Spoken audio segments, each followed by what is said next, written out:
Éxodo 20, de los versículos del 1 al 3. Dice la escritura así: Y habló Dios todas estas palabras diciendo: Yo soy Jehová tu Dios, que te saqué de la tierra de Egipto, de casa de servidumbre. No tendrás dioses ajenos delante de mí. Invito al pastor. Muy buenos días, hermanos. Como siempre, hermanos, es un gran privilegio adorar al Señor, pero también a través de este momento, ¿no?, que es la exposición y también la audición. Yo tengo el privilegio, hermanos, de exponer en esta mañana la palabra de Dios, pero ustedes también tienen el privilegio de escuchar la palabra de Dios. Y aunque usted piense que escuchar es algo pasivo, en realidad no lo es. Para escuchar o para escuchar bien hay que estar con todas las fuerzas del ser puestas allí para que podamos oír lo que el Señor va a hablar. Y hermanos, hoy vamos a empezar una serie de enseñanzas que, si el Señor permite, estudiaremos cada mes, una vez al mes, al final de cada mes. Y esa serie de estudios es la misma que veníamos estudiando también el año pasado, y es acerca de la ley de Dios. Ustedes recordarán que el año pasado también, a final de cada mes, tuvimos una serie de enseñanzas acerca de la ley, de cuáles eran sus usos, de cuál era su definición. Y habiendo visto esas temáticas con relación a la ley, hoy vamos a empezar, vamos a sumergirnos en la ley moral que aparece descrita o presentada en Éxodo capítulo 20. Por eso, hermanos, les ruego que abran sus Biblias allí en Éxodo capítulo 20, que se ubiquen allí, que estén preparados para analizar en particular el prefacio de los 10 mandamientos. ¿Cuál es el prefacio de los 10 mandamientos? Es el versículo 2. Es el versículo 2. Ese es el prefacio o las palabras iniciales de los 10 mandamientos. Son las palabras introductorias de los 10 mandamientos. No obstante, vamos a mirar también algunas cosas del versículo 1 y el versículo 2. Y a través de estos dos versículos, hermanos, vamos a aprender 4 razones. Allí hay 4 razones por las cuales nosotros deberíamos obedecer y estimar los 10 mandamientos. Eso es lo que vamos a aprender del prefacio, o lo que el prefacio nos enseña. 4 razones para obedecer y valorar o estimar los 10 mandamientos. Pero antes de ver, hermanos, estas 4 razones para obedecer y estimar los 10 mandamientos, debemos hacer una aclaración tomando algo que se enseñó el año pasado en una de estas series acerca de la ley. Y esa aclaración, hermanos, es que nosotros, como cristianos, tenemos ahora la ley moral como una regla de vida y no como un pacto de obras. Esa distinción es muy importante porque nos va a ayudar a abordar correctamente la ley para nosotros hoy en día. Nosotros sabemos, hermanos, que no estamos predicando, no estamos enseñando acerca de la ley moral para mostrarles que ese es el camino a la salvación. Nadie se puede salvar por el cumplimiento de la ley moral. La ley no debe ser vista como un pacto de obras, a eso nos referimos. La ley no es el medio para la salvación. La salvación es mediante la fe en la persona y en la obra de Jesucristo. Pero la ley no ha sido abolida, sino que la ley ahora ha tomado un nuevo papel para los cristianos, y es que la ley es una regla de vida. La ley es pertinente, es vinculante para el pueblo de Dios en el nuevo pacto, sigue vigente sus 10 mandamientos para nosotros, y por eso, hermanos, vamos a ver este prefacio que nos va a dar estas 4 razones que nos van a ayudar a estimarla más y también a obedecerla más. Y vamos a ver, hermanos, la primera razón. Y ustedes notan que el versículo 1 dice, y habló Dios todas estas palabras diciendo. Noten que hay allí 3 expresiones que parecen como redundantes y son las siguientes. Habló, noten, luego dice palabras y luego dice diciendo. Son 3 términos que suenan algo redundantes, pero estos 3 términos lo que quieren es enfatizar que la ley moral fue hablada por Dios. Y esa es la primera razón por la cual nosotros debemos obedecer y estimar la ley de Dios, porque Dios la habló. Dios ha hablado su ley moral y eso debe ser la razón suficiente para que nosotros prestemos atención a esa ley y también la estimemos en gran manera. Pero podríamos preguntarle a este versículo 1, ¿de qué manera habló Dios? Aquí se nos dice que Dios habló, pero ¿de qué manera habló Dios? Y podemos observar varias cosas acerca de la manera como Dios habló aquí. La palabra de Dios nos enseña, en otros pasajes que vamos a revisar ahorita, que Dios está hablando, su voz se está escuchando, lo cual sucede muy pocas veces. A veces Dios hablaba a los profetas por medio de visiones o sueños, pero pocas veces o veces muy importantes, Dios hablaba directamente con su voz audible. Y en este momento, cuando Dios revela su ley moral, Dios está pronunciando palabras de su propia voz, si así se pudiera decir. Pero Dios está pronunciando sus palabras a oídos de todo el pueblo de Israel que está junto a la montaña del Sinaí. Pero ¿quién es el que está ahí principalmente oyendo las palabras de la voz de Dios?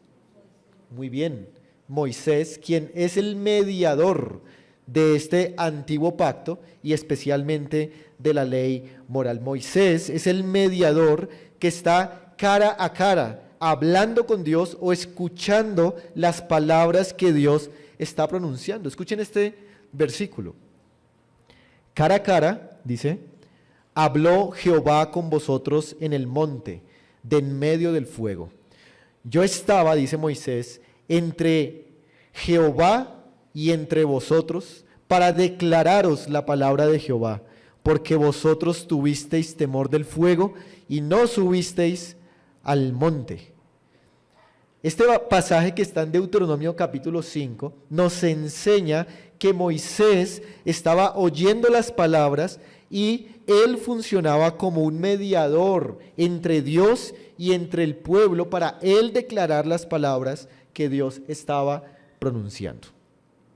En otros pasajes en el Nuevo Testamento también se nos dice que Moisés fue el mediador de quien por medio de quien se dio la ley moral. Pero ¿cómo más habló Dios?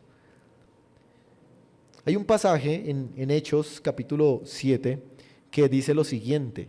Dice, este es aquel Moisés que estuvo en la congregación en el desierto con el ángel que hablaba en el monte Sinaí y con vuestros padres y que recibió palabras de vida que darnos. Hechos 7:38 dice que estaba con el ángel que le hablaba en el monte Sinaí. Este discurso lo da Esteban en el Nuevo Testamento y Esteban dice que cuando Moisés estaba cara a cara con Dios, estaba recibiendo las palabras ¿de parte de quién? Dice, del ángel que le hablaba en el monte Sinaí. O sea que Dios estaba hablando en el monte Sinaí, pero Dios estaba hablando mediante el ángel de Jehová, y el ángel de Jehová en el Antiguo Testamento es la aparición preencarnada de la persona de Jesucristo. Así que Dios está hablando no solamente en el Padre, sino que también está en el Hijo, en el ángel de Jehová, hablando a oídos de Moisés. Pero además, no solamente está el ángel de Jehová, sino que hay una gran presencia de ángeles en este momento que también están oyendo las palabras que Dios está pronunciando. Dice otro pasaje: Jehová vino de Sinaí y de Seir les esclareció, resplandeció desde el monte de Parán y vino de entre 10 millares de santos o de ángeles aquí con la ley de fuego a su mano derecha. Noten este momento en el cual Dios está hablando. Está el Padre, está el ángel de Jehová, pero también hay 10 millares de ángeles más que están presenciando la entrega de esta ley. Así fue que habló Dios. Luego Pablo en el Nuevo Testamento, en su segunda carta a los Corintios, dice que esta entrega de la ley fue una entrega gloriosa. No tan gloriosa como el nuevo pacto, pero esta entrega de la ley fue una entrega gloriosa. Pero además, sumen a estos datos, hermanos, miren lo que dice allí el versículo 18 en Éxodo 20, estamos allí en Éxodo 20, verso 18 y 19.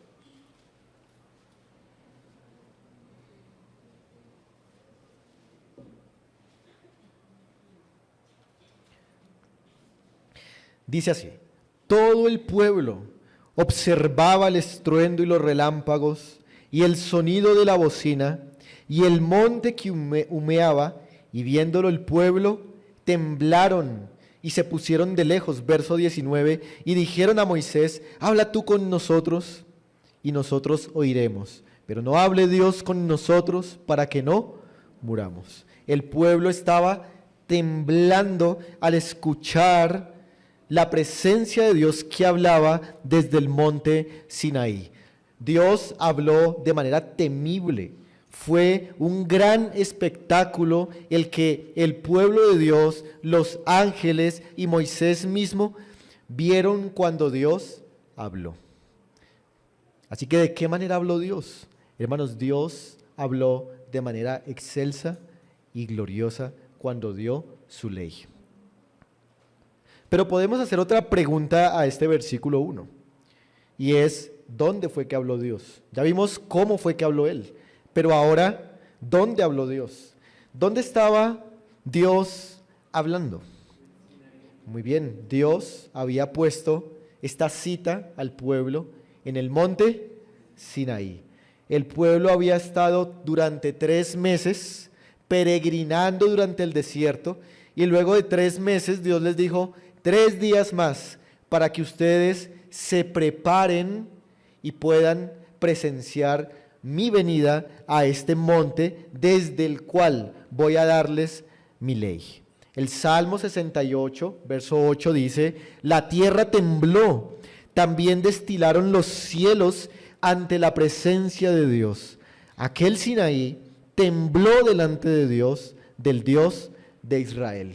La presencia de Dios en el monte Sinaí se manifestó de una manera tan terrible que el monte completo tembló ante la presencia de todo el pueblo. Así que Dios descendió a este monte para hablar su ley. Dios escogió este lugar especial que era el monte Sinaí. Pero podemos preguntar también a este versículo 1, ¿qué fue lo que habló Dios? ¿Qué fue lo que Dios habló en ese lugar particular? Dios habló lo que se conoce como la ley moral, o lo que se conoce como el decálogo, o lo que se conoce como los 10 mandamientos. Es lo mismo. Eso fue lo que Dios habló. Pero también Dios dio las demás leyes ceremoniales y civiles. Pero si ustedes notan que lo primero que Moisés quiere dejar aquí escrito es la entrega de la ley moral, porque la ley moral tiene preeminencia por sobre la ley ceremonial y por sobre la ley civil, que eran el otro grupo, los otros grupos de leyes. Así que, si ustedes notan, hermanos, esta ley moral tiene la preeminencia porque fue la única ley que escribió el dedo de Dios. Moisés, en Éxodo 31:18, dice que fue el dedo de Dios el que en tablas de piedra escribió los 10 mandamientos. Mire que Dios no escribió los mandamientos civiles en tablas de piedra, no escribió los mandamientos ceremoniales en tablas de piedra, sino ¿cuáles mandamientos escribió en tablas de piedra? Solamente 10 mandamientos. Son diferentes a los demás, son especiales, son preeminentes. Cuando decimos que Dios escribió con su dedo en tablas, algunos comentaristas dicen que es algo difícil de entender, puesto que claramente Dios no tiene cuerpo, como lo veíamos también esta mañana. ¿Cómo entender que Dios escribió esta ley con su dedo? Bueno, en un pasaje que también vimos esta mañana en la escuela dominical, dice que Cristo sacaba demonios por el dedo de Dios. Allá en Mateo capítulo 12 dice, Cristo sacó demonios por el dedo de Dios. Pero si ustedes comparan con Lucas capítulo 11, dice que Cristo sacó demonios por el Espíritu de Dios, por el Espíritu de Dios. De manera que a la luz de esa comparación, el dedo de Dios es el Espíritu de Dios. Así que no solamente tenemos al Padre aquí, al ángel de Jehová, sino que también el Espíritu Santo es a través del cual Dios está escribiendo su ley en las tablas de piedra. No sabemos cómo ocurrió eso, es algo misterioso, pero está la presencia del Trino Dios dando su ley. Dios está hablando de una manera especial, hermanos, de una manera particular. Su ley moral es preeminente, no solamente porque la escribió el dedo de Dios, sino que también es preeminente porque fue la única que se guardó en el arca del pacto. El arca del pacto contenía los 10 mandamientos, no contenía los mandamientos civiles ni los ceremoniales, sino que contenía solamente los mandamientos morales. Así que esta ley moral que Dios habló aquí es una ley muy importante. Ahora, hermanos, ¿en qué nos hace pensar el hecho de que Dios ha hablado? Nos hace pensar, hermanos, que el pueblo de Dios debería temblar también hoy cuando su palabra es proclamada. Dios le dijo al pueblo que debían prepararse por ¿cuántos días? 3 días, mantenerse a la orilla del pueblo, y cuando eso ocurrió se llenaron de terror y de temblor porque este Dios les estaba hablando. Hermanos, nosotros deberíamos también aprender a prepararnos y a temblar cuando la palabra de Dios se está hablando, porque es la palabra de Dios, la misma que se pronunció aquí en el Sinaí, la misma que hoy se está pronunciando. Pero llama la atención, hermanos, que este Dios, el Dios de las Escrituras, ha hablado a través de su creación, por ejemplo, o habla a través de su providencia. Hermanos, pero nada es tan claro, tan importante para nosotros como el hecho de que Dios se dé a conocer a través de palabras que los seres humanos podemos entender y comprender. Así que si Dios ha hablado a través de palabras, nosotros deberíamos oírlas, escucharlas todas. Dice un puritano, hermanos, que así como nosotros queremos que Dios escuche todas nuestras palabras cuando oramos, así también nosotros deberíamos escuchar todas las palabras de Dios cuando Él habla. Debemos, hermanos, aprender a recordar sus palabras, creer sus palabras, obedecerlas, amarlas, enseñarlas, ponerlas en el corazón. Que Dios hablara su ley en el monte Sinaí es una razón suficiente que nos debe constreñir para valorar y para obedecer la ley de Dios. Dice otro comentarista que la Biblia es como un gran jardín, y una de las flores principales de este jardín es la ley de Dios.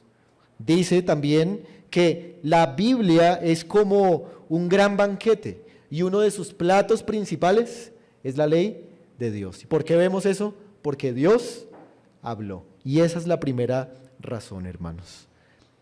Pero esto nos lleva también a pensar en una segunda razón que aparece en nuestro versículo. Y son las palabras del versículo 2.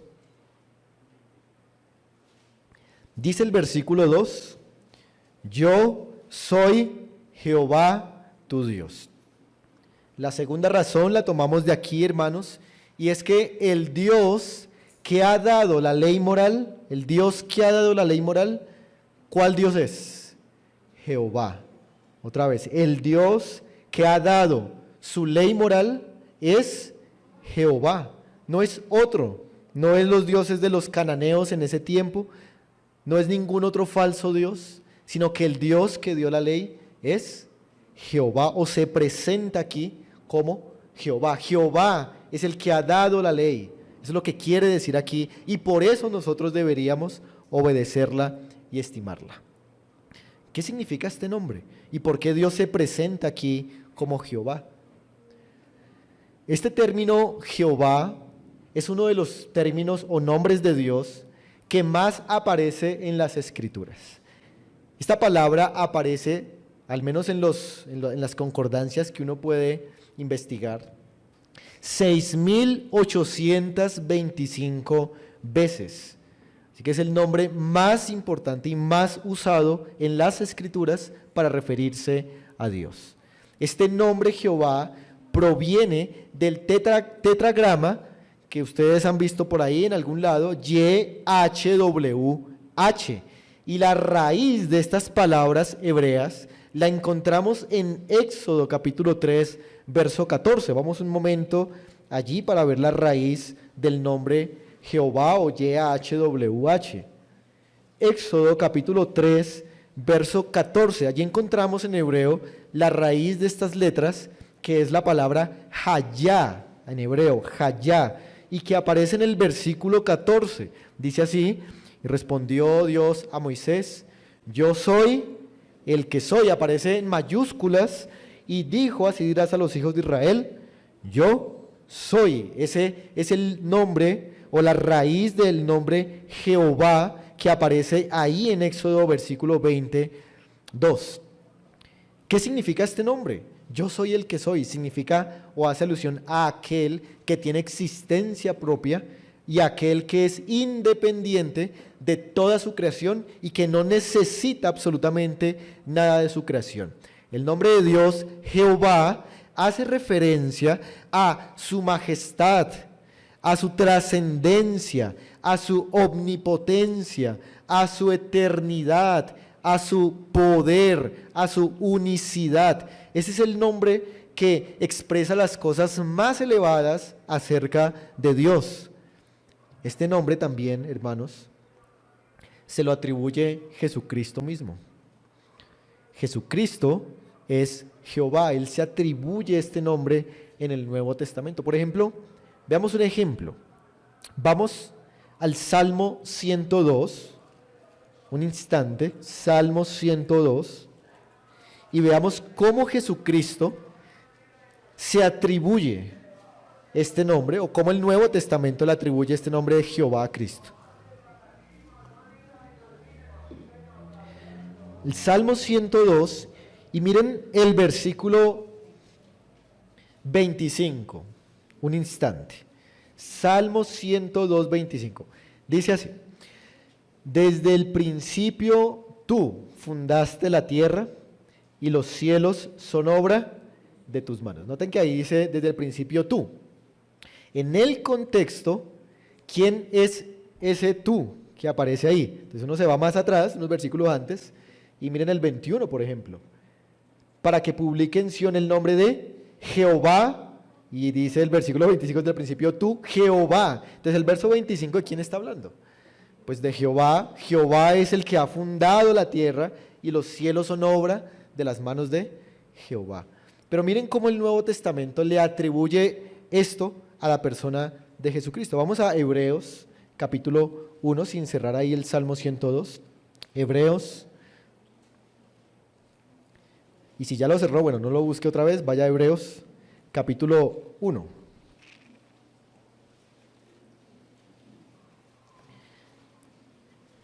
Y vamos a mirar en Hebreos capítulo 1, por ejemplo, el versículo 8. Hebreos capítulo 1, versículo 8, dice, más del Hijo, dice, paremos ahí. Entonces, ¿qué es lo que el autor de Hebreos va a decir o de quién va a decir algo? Del Hijo, ¿cierto? Entonces, del Hijo dice lo del versículo 8, del Hijo dice lo del versículo 9, y el versículo 10, ¿con qué letra comienza? Y, o sea, va a seguir hablando ¿de quién? Del Hijo, del Hijo.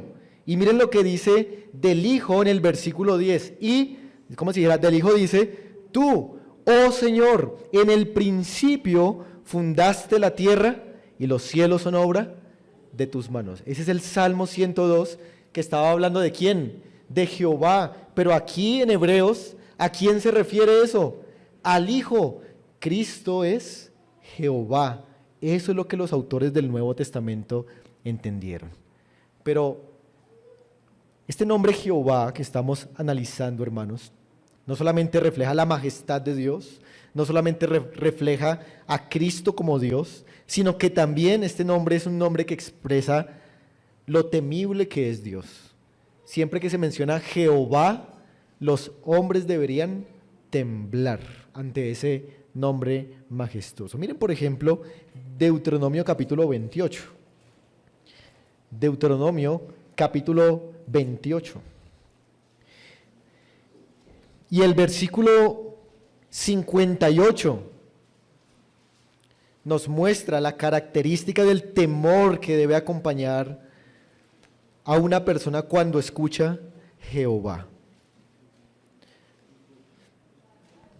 Deuteronomio 28, 58 dice, si no cuidares de poner por obra todas las palabras de esta ley que están escritas en este libro, temiendo este nombre como glorioso y temible, Jehová tu Dios. Así que miren que este nombre siempre está asociado con la gloria de Dios y con el temor que los hombres le deben a Dios. Pero debemos preguntarnos ahora, hermanos, ¿qué implica el hecho que haya sido Jehová el que dio la ley en el Sinaí?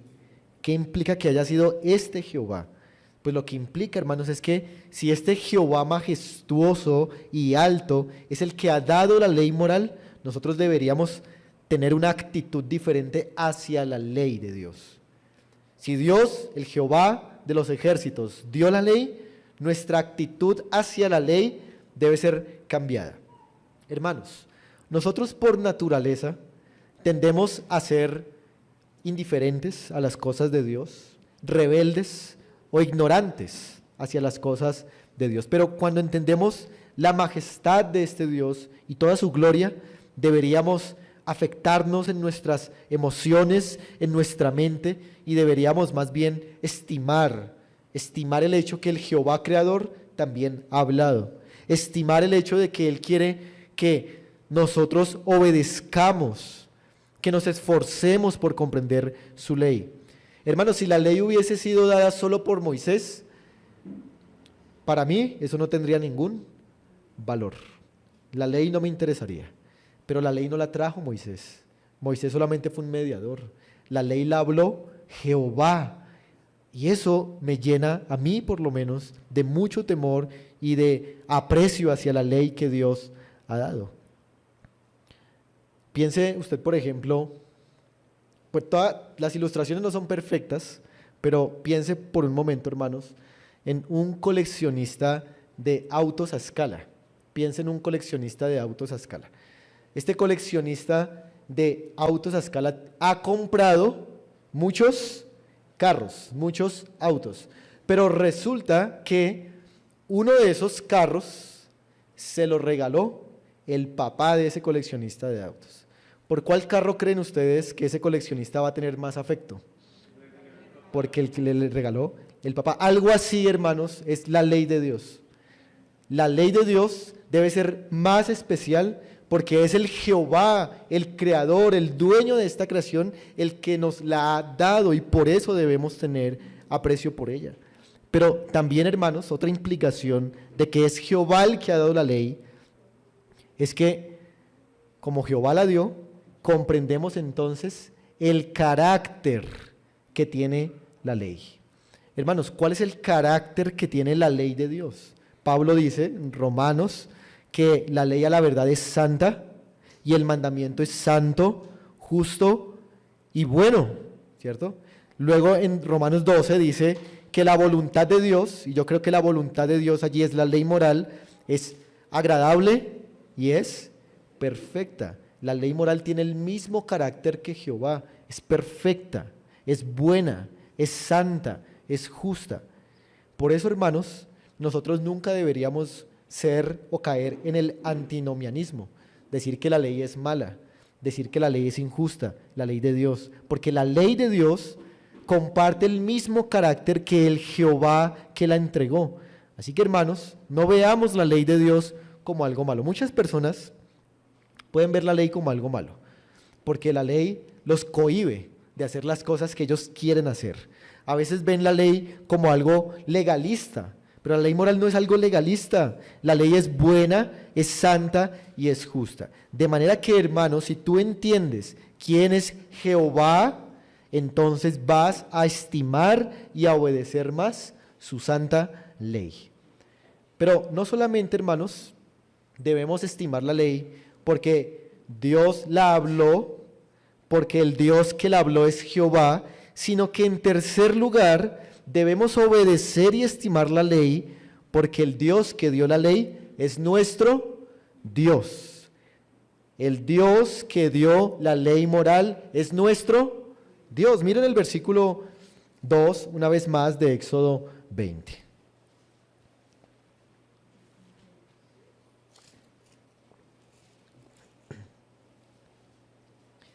Dice el versículo 2, yo soy Jehová, ¿qué? Tu Dios, tu Dios. Así que esa es una buena razón por la cual debemos apreciar y obedecer la ley moral, porque nuestro Dios es el que nos ha dado su ley. Hermanos, Jehová no solamente es un Dios que está lejos, no solamente es un Dios que es trascendente y que es temible y que es glorioso, sino que Jehová es un Dios también cercano, que tiene tanto poder que puede relacionarse con pecadores como usted y como yo. Ese es nuestro Dios. Dios no está lejos solamente, no solamente es trascendente, sino que también es inmanente, está entre nosotros y está relacionado con nosotros. Este Dios tiene la capacidad de relacionarse con sus criaturas y en esa relación es que Dios ha dicho cómo es que las criaturas deben relacionarse o comportarse con Él. Pero podríamos hacer una pregunta y es, ¿cómo llega este Jehová trascendente, santo y justo, a ser nuestro Dios? ¿Cómo llega Jehová a ser nuestro Dios? Y pudiéramos dar muchas respuestas a eso, pero en primer lugar, este Dios llega a ser nuestro Dios porque Él nos ha creado. Él nos ha creado. Esa es la primera razón por la cual le pertenecemos a Dios. Sea usted un creyente en Jesucristo o no sea usted un creyente en Jesucristo, usted le pertenece a Dios. Usted no es su propio dueño, porque ¿quién lo creó? Lo creó Dios. Así que su vida pertenece a Dios y por esa razón usted debería cumplir la ley de Dios. Pero Dios no solamente nos creó, sino que a unos Dios eligió. Dios eligió. Y es por vía de la elección incondicional que Dios llega a ser nuestro Dios. Dios entra en una relación con nosotros a través del pacto de redención, a través de la elección incondicional. La Biblia dice, ellos me serán por pueblo y yo les seré por Dios. Pero esto se da en los términos de un pacto. Así que nosotros no solamente somos de Dios, o Dios es nuestro Dios por ser nuestro creador, sino también es nuestro Dios por la relación de pacto. Por eso debemos obedecer a Dios, porque es en esta relación de pacto, hermanos, que Dios ha dicho cómo es que debemos relacionarnos con Él. Pero hermanos, ¿qué implica que Dios sea nuestro Dios? ¿Qué implica que el Dios que nos dio la ley sea nuestro Dios? Hermanos, implica que Dios ha dado su ley porque nos ama. Dios ha dado su ley porque nos ama, no porque nos odia y quiere prohibirnos cosas que nos gustan, sino que Dios nos ha dado su ley porque Él nos ama. Hermanos, los padres, ¿qué es lo que dan a sus hijos? Los padres siempre dan lo bueno a sus hijos. El Padre Celestial también ha decidido dar lo bueno a sus hijos. Y lo mejor, o una de las mejores cosas que Dios ha dado a sus hijos, ¿qué es? La ley moral. Por eso digo, una de las cosas, ¿no? La otra es Cristo, sin duda. Pero una de las cosas es su ley moral. Así que la ley moral, hermanos, viene envuelta en el amor de Dios. La ley moral viene como un regalo de Dios para la humanidad también, para que nosotros nos relacionemos con Él a través de esta ley. Pero algo que quisiera decir, hermanos, también aquí, casi que entre paréntesis, es que el hecho de que Dios sea nuestro Dios también implica que Él es nuestro refugio de principio a final. Y digo esto entre paréntesis, quizá me salgo un poquito, pero quisiera decir esto, hermanos. Si Dios es nuestro Dios, Él es nuestro refugio. Miren, piensen en esto. Cuando usted habla con un no creyente y lo saluda y le dice, ¿cómo está? Por lo general algunos de ellos dicen, pues tengo trabajo, tengo familia y tengo salud. Estoy bien, ¿cierto? Eso quiere decir que el incrédulo, el no creyente, tiene esas muletas para refugiarse. Él se refugia en que tiene familia, en que tiene salud y en que tiene riquezas o trabajo. Esas son sus muletas con las cuales anda en este mundo refugiado. Pero ese incrédulo va a experimentar poco a poco que se le vayan quitando cada una de esas muletas. Entonces, ese incrédulo pierde un hijo, ese incrédulo pierde su trabajo y puede decir, no importa, todavía tengo la salud, que es lo más importante, es lo que a veces dicen.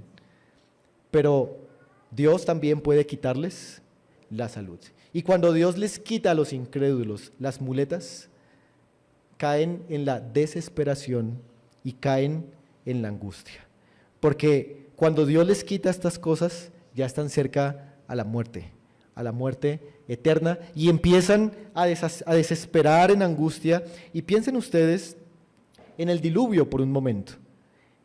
En el diluvio, la tierra no se inundó inmediatamente. Fueron 40 días en los cuales Dios empezó a quitarles las muletas a todos los incrédulos. Les empezó a quitar sus cosechas, les empezó a inundar sus casas, pero ellos corrieron a los árboles pensando que ahí estarían bien, pero pronto los árboles también se inundaron, pero corrieron a los montes más altos. Pero la Biblia dice que incluso el monte más alto fue inundado. Cuando llegaron a ese punto, estaban desesperados, sabían que el juicio de Dios los había alcanzado. Cuando Dios les quita las muletas a los incrédulos, ellos desesperan, pero desesperan para que puedan correr a la salvación, pero ellos a veces no lo hacen, dice Apocalipsis, y ni aún así se arrepintieron de sus obras. Pero lo que quiero decir, hermanos, es que nosotros no deberíamos tener esas muletas. Esas muletas no son seguras para nosotros. Y si usted confía en su trabajo, en sus riquezas, en sus hijos, en su familia, esas muletas Dios se las puede quitar, y por eso cuando se las quita usted se desespera, porque su confianza está puesta en esas muletas. Hermanos, si Dios es nuestro Dios, Él es el único que nos va a sostener, y podemos perder la salud, podemos perder la familia, nuestros hijos pueden morir, puede venir una guerra, podemos quedarnos en la calle, pero si Dios es nuestro Dios, el creyente no se va a angustiar. Así que Dice la Biblia, bienaventurado el pueblo cuyo Dios es Jehová. Así que hermanos, cerrando ese paréntesis, nuestra relación con Dios es gobernada por medio de la ley moral de un Padre amoroso que nos la ha dado. Pero no solamente, hermanos, la ley moral debe ser obedecida y estimada porque Dios la habló, porque Dios es Jehová y porque este Jehová es nuestro Dios, sino que también debemos obedecer y estimar esta ley porque Dios es nuestro Redentor. El Dios que dio la ley es nuestro Redentor. Miren el versículo 2, Éxodo 22.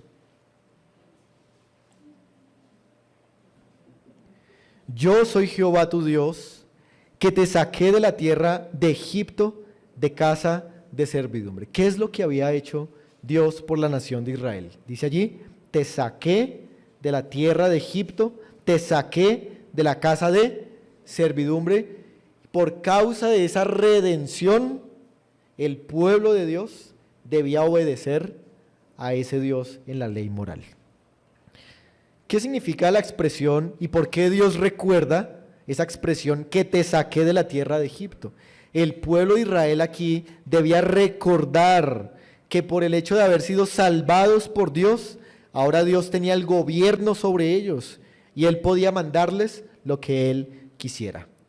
Pero noten que aquí esta primera frase, que te saqué de la tierra de Egipto, enfatiza el lugar del cual Dios los sacó.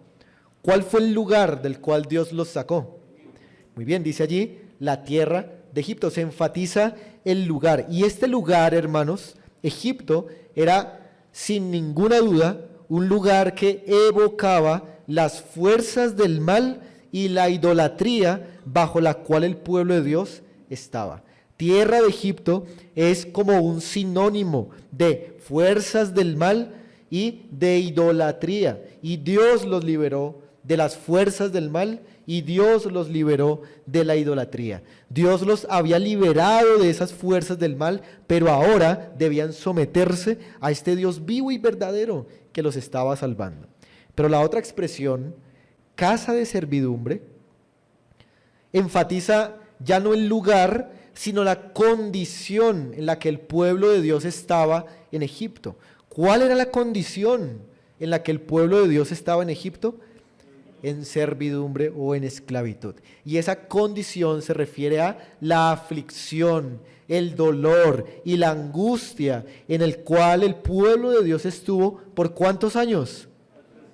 400 años en casa de servidumbre. A veces el Señor permite que el pueblo de Dios habite en casa de servidumbre para enseñarles, pero Dios los había liberado de esa esclavitud miserable y les había dado la promesa de una tierra prometida.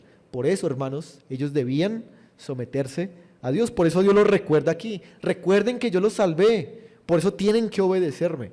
Así que, hermanos, aquí hay un principio importante, y es que todo aquel que es salvado por Dios debe someterse a Dios. Todo aquel al cual Dios salva, Dios también quiere dominarlo. Dios también quiere ser el Señor. Dios es el Salvador, y por ser el Salvador, Dios también quiere ser Señor. Dios quiere, hermanos, que nosotros obedezcamos su ley por causa de que Él nos ha salvado. Miren, hermanos, por ejemplo, ustedes pueden encontrar en muchas de las cartas del Nuevo Testamento que hay ese proceso. Primero Dios dice lo que ha hecho por nosotros y luego Dios manda lo que nosotros debemos hacer.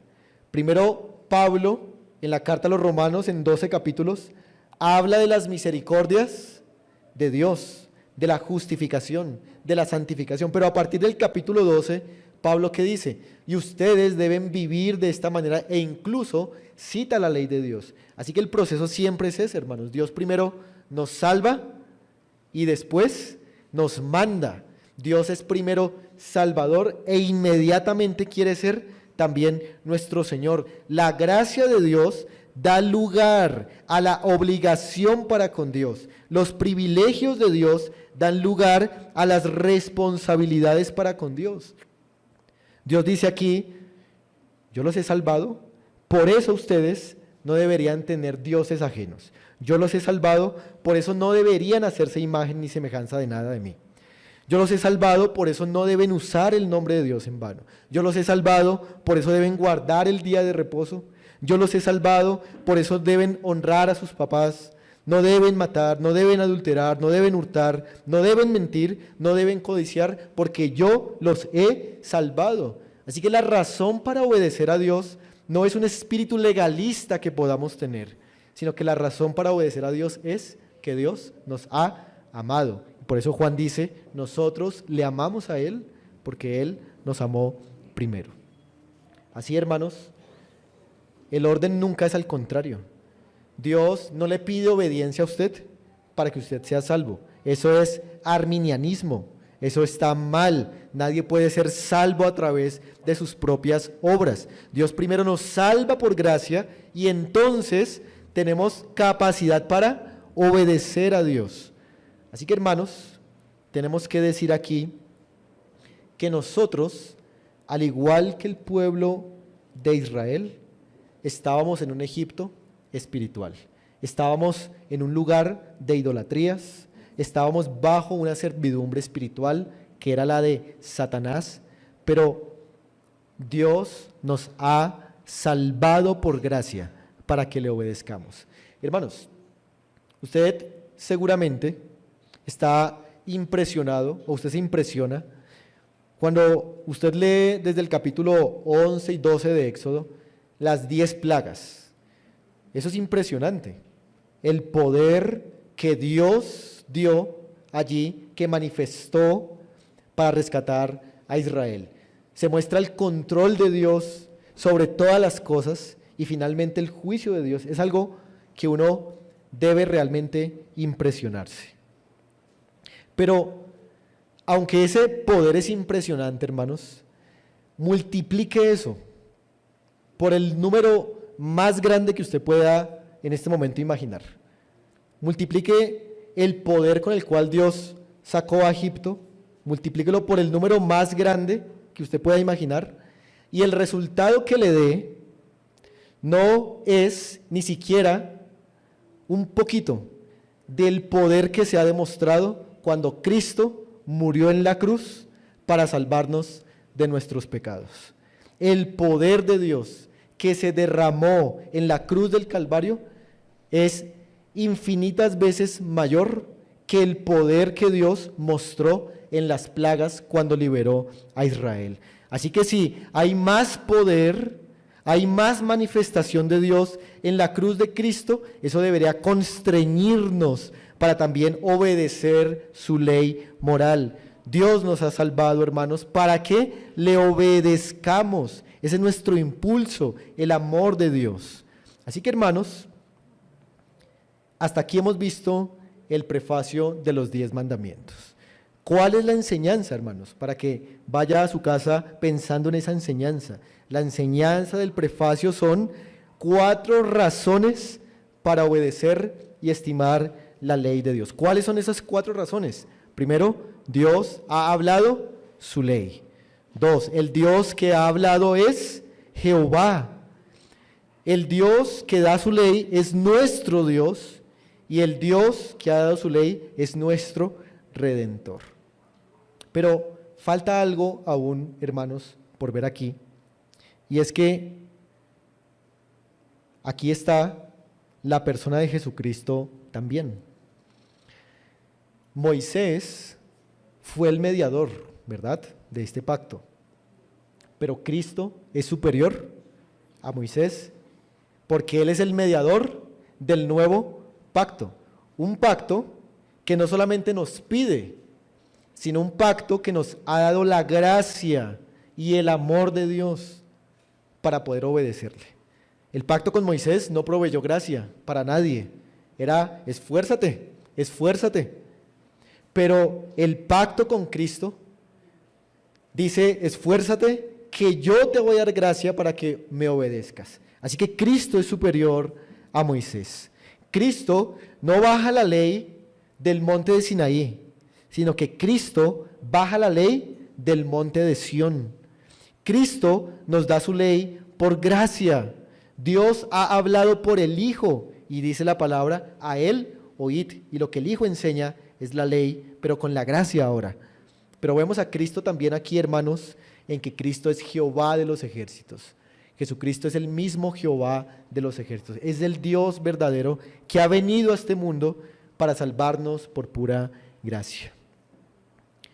Pero Cristo también, hermanos, se ve aquí porque Cristo fue el que cumplió esta ley por nosotros. Cristo cumplió la ley por nosotros. Él obedeció a la perfección estos 10 mandamientos que nosotros nunca podremos y nunca hemos podido cumplir. Y esa justicia que Él ganó por medio de su obediencia perfecta, esa justicia se nos imputa a nosotros por medio de la fe en Él, para que seamos salvos y para que Dios nos cuente como justos en su presencia. Así que es gracias a Cristo cumpliendo esta ley que podemos tener salvación. Cristo no solamente bajó la ley, sino que también bajó su gracia salvadora para cada uno de nosotros. Y quizá aquí hayan personas que no son creyentes en Jesucristo, que no han puesto su confianza en Él. Pues déjeme decirle que usted está en una condición espiritual terrible. Usted está en Egipto, usted está en un lugar de idolatría, usted está en un lugar de servidumbre. Dios le va a quitar un día las muletas en las cuales usted se apoya. Y si usted no tiene a Dios por Dios, usted se va a desesperar y va a terminar por siempre en el infierno. Esa es la mala noticia. Pero la buena noticia del Evangelio para usted es que Cristo ha venido a cumplir el pacto eterno que hizo, a salvar a sus escogidos, a pagar en la cruz del Calvario por ellos, por todos sus pecados, y ya todo está hecho. Lo único que usted debe hacer es estirar su mano, la mano de la fe, que puede otorgarle perdón y vida eterna, que puede justificarlo por gracia. Así que crea en Jesucristo, arrepiéntase de sus pecados, reciba por gracia la salvación que Dios le ofrece, para que usted también pueda ir a la tierra prometida mientras Dios le da la gracia para obedecer la ley. Vamos a orar, hermanos, y de esa manera terminamos este tiempo de exposición.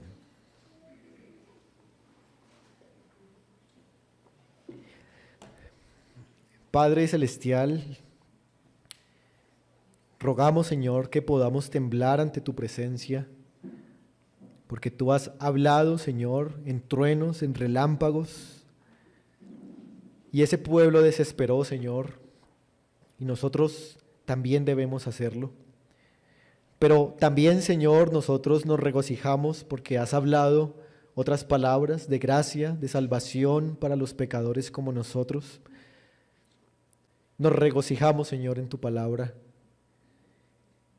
Pero también, Señor, rogamos que al considerar estas razones podamos hoy, Señor, ser conmovidos a tener una mayor estima de tu ley y también una mayor obediencia a ella.